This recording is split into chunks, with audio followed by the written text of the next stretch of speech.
Am I the a-hole? I didn't attend my son's wedding. I instead spent the evening with his ex-wife.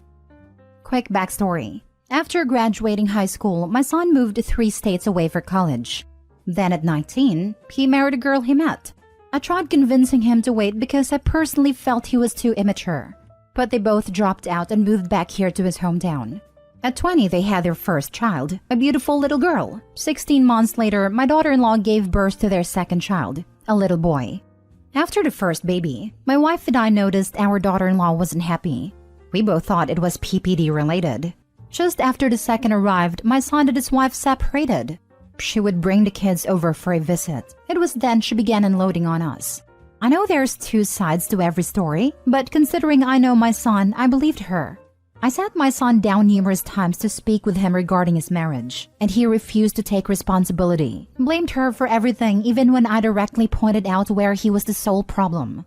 They got into counseling. For a year, things were okay on the surface, but eventually our daughter-in-law filed for divorce. My son 3 days later was on Facebook announcing his new girlfriend.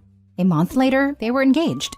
My son had forced his then-wife to become a permanent stay-at-home mom at the birth of their first child. She, of course, had no other family or friends here, and she knew no one aside from us.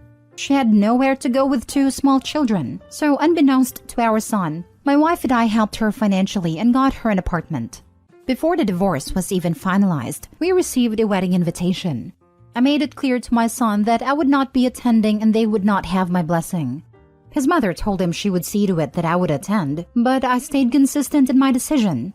I also asked him not to bring his fiancée around our house out of respect for the mother of his children. The wedding happened on February 11, and the night before, my wife gave me the final push. I still did not attend. Our daughter also did not attend for the same reasons. My wife picked up our grandkids, got them dressed, and attended the wedding, while my daughter and I decided to spend the evening with his ex. I couldn't imagine her sitting alone while her kids attended their father's wedding. She was taken aback that I didn't end up attending his wedding. We took her out to distract her mind. I just wanted her to know she'll always be considered family to us. My daughter also made a joke they can drop the in-law status and just be sisters now. She was very tearfully grateful, and I realized just how badly she needed our support, and specifically on that night. The next morning, my son called to tell me how much of a horrible father I am for not attending his wedding. Few days later, he caught wind that I spent the wedding evening with his ex, and that he said that was the ultimate form of betrayal. And further, myself and his sister would have to earn a relationship with him on his terms only. Now for the top comments. Not the a-hole. Our daughter-in-law filed for divorce. My son 3 days later was on Facebook announcing his new girlfriend. A month later, they were engaged. Ew. The best children are the ones you choose. My ex posted about his new girlfriend on Facebook before I had the chance to file. But we separated because of his cheating. It's nice that he was fired soon after, and now the affair partner is financially supporting him. Not the a-hole. This is funny. You have to earn a relationship on his terms? I think he needs to check his offering. He's way overvaluing what he brings to the table. Honestly though, why would anyone care to earn a relationship with someone who clearly puts no value on the relationships he already had? He didn't care when Opie said from the get-go he wouldn't attend, because he just assumed he would get his way in the end. The only relationship this guy values is the relationship with that guy in the mirror. Opie, not the a-hole. Not the a-hole. It sounds like you're a reasonable parent who acknowledges when your kid is being an idiot. I don't see anything wrong with you choosing to support the mother of your grandchildren, who he seems to have left in a bad spot. Too many parents don't want to hold their children accountable. I'm glad this father does. My father was abusive, and his parents always sided with him and told me to just deal with it. Whenever he did something, they just swept it under the rug. They didn't want to believe their son could be such an a-hole, despite seeing him blow up themselves. So they would rather live in denial. Next story. Am I the a-hole for taking legal action against my sister-in-law for damage she did to my dad's property?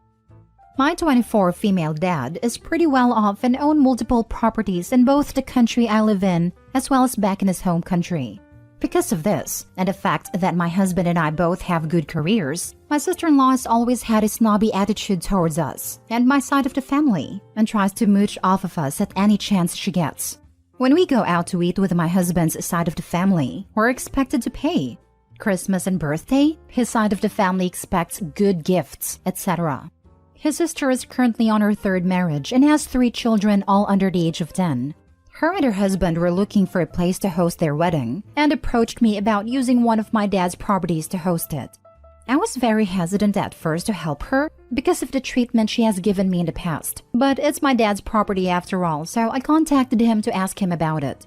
He said it's my call, but told me to 1. Have them sign some type of agreement stating that if any damage is done to the house, they are liable. 2. They are going to be charged a reasonable fee to use the house. We both agreed on the $1,500, which I believe is very reasonable considering this is a massive house. I told sister-in-law and her husband about this. They asked about a family discount, and I told them this was a family discount, and take it or leave it. They signed the agreement and paid. Fast forward 2 days after the wedding, I went over to the house. House is a complete mess. Bed sheets are stained, a vase destroyed, alcohol bottles floating in the pool, etc. I contact my dad to tell him. He tells me to assess the damage and see how much it is. It was around $1,000 worth of damage. My dad contacts my sister-in-law himself and explains to her the damage and what she owes him. She loses her mind and starts going off about how this is BS. We're family. She shouldn't even be charged in the first place. We're so well off we can happily afford to pay for the damages. If she gives him that money, they won't be able to afford to go on a honeymoon, etc., etc. She then calls me up to harass me and starts calling me a witch who thinks she's too good for everyone and says it's a wedding, what do you expect? Sorry, my people know how to have a good time. My dad gives her 30 days to pay and she was notified about this. 30 days comes and no payment. So my dad got his lawyer to contact sister-in-law explaining how she's being taken to court for not paying. Her and my mother-in-law have been contacting my husband nonstop, trying to get him to get her the money. He refuses because he agrees that what she did was irresponsible and wrong. I had to block mother-in-law and sister-in-law after they sent me nasty messages and even tried to show up at my house to talk to me. I feel bad that my husband's relationship with his mom and sister is going to be ruined over $1,000. But I feel like what she did was wrong and she wasn't even sorry about it. Edit. I should also add that my sister-in-law and her husband were given a key to the house to use it and lock it up when they were leaving it. The key was returned to me at my house. The next day I went over to the house, which is when I found the damage.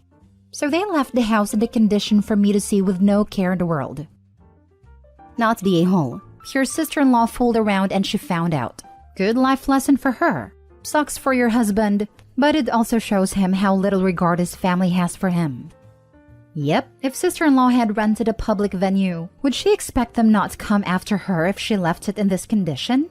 It makes it even worse that it was family. They were kind enough to let her use it at a heavily discounted rate, and she had so little respect for them that she left it trashed. She deserves everything she's getting right now. She'd probably expect OP's family to pay for damages to a different venue too. Not the a-hole. Honestly, this might be quite a blessing for your husband. His mother and sister are horrible people. They caused actual damages and have insulted you, your father and your husband, for simply asking them to be responsible for themselves. If they choose to step out of his life over this, so much the better. I'd like an update in the future. Not the a-hole. The thing I'm wondering is that the sister-in-law didn't even invite the OP or her dad to this wedding? That's rude in itself. Next story. Am I the a-hole for moving out and causing my engaged roommates to struggle with paying for the wedding? I, 32, female, have known Kara, 32, female, since 1995. In November 2021, she asked me to move in with her fiancé male 30 and her brother male 40. My apartment wanted to raise my rent and they were saving for a wedding, so moving in would help each other out. I wasn't on a lease because the landlord would probably up the rent. I noticed after moving in that they'd spent their money on things they never really used. Purses, shoes, random fandom decor, and they would go out to eat a lot. Out-of-state vacations were every 2 to 3 months. I wasn't allowed to have people over. 3 months in, I wanted to bring over my boyfriend at a time and it caused a huge argument. After we broke up, she was adamant that no one else was allowed to come over. She would go in my room when I wasn't there. In June, she started to call it her room, that I was renting so she can do whatever she wants. I changed the lock on the door without telling her and closed the door just to see what would happen. I came home to the door being open and the frame being cracked because I must have accidentally locked myself out. In July, the water heater blew up and caused a flood. Within the next few days, everyone got sick. When I asked her to get it checked for mold, she refused. Luckily, she didn't have to pay anything because the landlord covered fixing the water heater. She was relieved that she could still go on her California vacation, but everyone in the house kept getting sick every couple of weeks. I purposely avoided the house so it didn't affect me quite as much as it used to when I was constantly there. In November 2022, I came home and found black mold literally growing on the bathroom ceiling in different spots. I confronted her about it multiple times and she said it's calcium buildup. In December, they finally picked out a wedding date and venue. His parents told them that instead of paying for the whole thing like they originally said they would only be paying for half because she wanted an elegant look.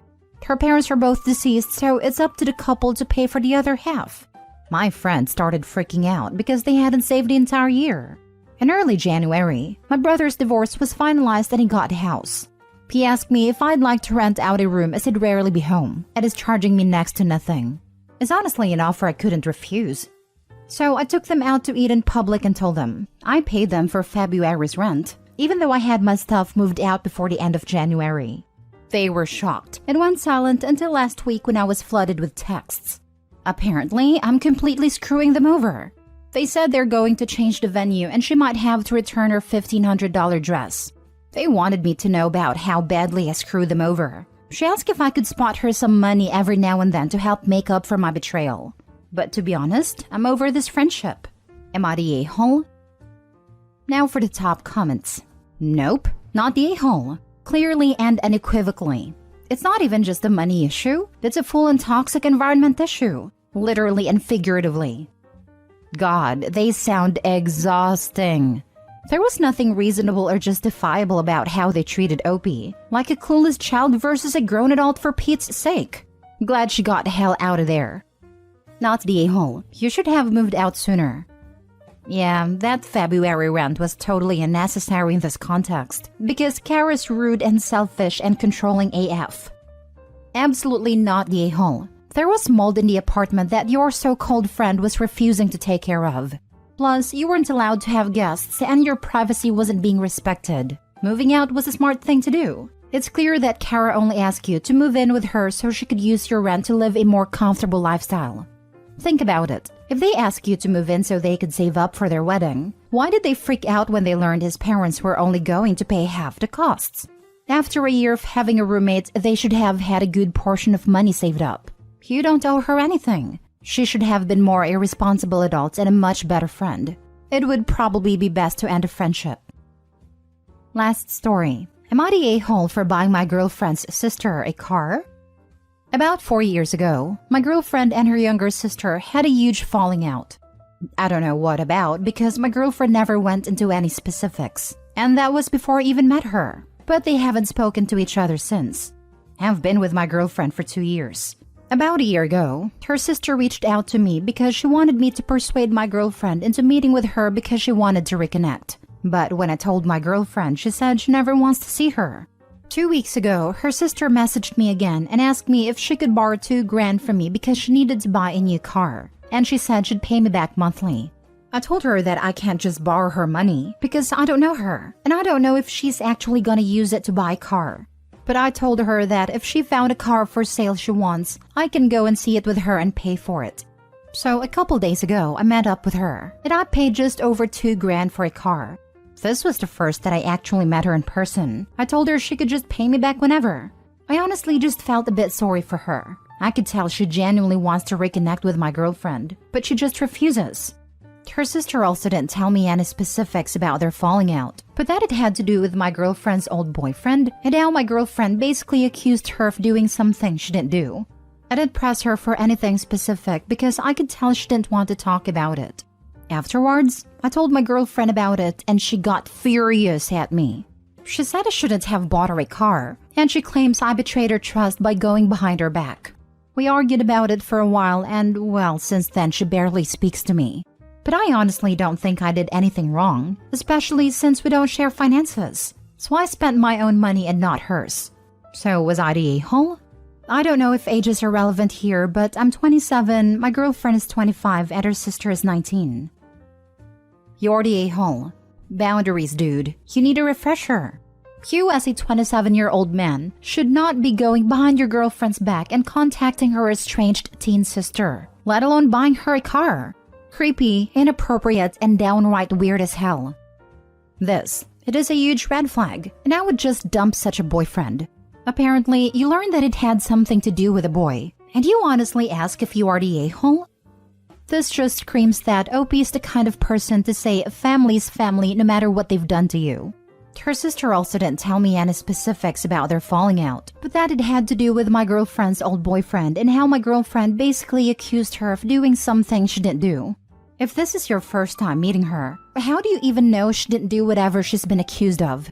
Why would you believe the sister you've never met over your own partner? It is honestly a terrible idea to drop $2,000 for a stranger because they are vaguely pseudo-family, even before you get the technically legal teenager of your preferred gender or girlfriend's estranged sister. At that point, whether or not she did what girlfriend accused her of is an interesting but immaterial question. You're the a-hole, but can I have a car too? You know me just as well, and I really want one. I can provide a sob story too if that helps. I am also an estranged sibling of your girlfriend. I also need $2,000 for a car. DM me for details. Only if you answer 3 questions first.